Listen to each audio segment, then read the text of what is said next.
Train থেকে নেমে পড়েছি সোদপুরে, মানে সোদপুরেই আমার মামা বাড়ি। তো ট্রেন থেকে নেমে এবার সাবওয়ের সামনে যাচ্ছি, সাবওয়ে দিয়ে এবার অটো ধরবো।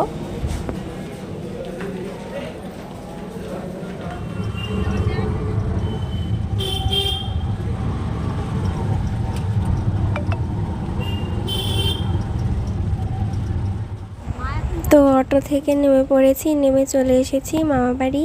এই সামনে ঝংকার লেখা, এটাই হচ্ছে মামা বাড়ি। মানে এই ঢুকে যে পুরো টোটালটা এই পরের দুটো বাড়ি, এটা সম্পূর্ণটাই আমার মামা বাড়ি।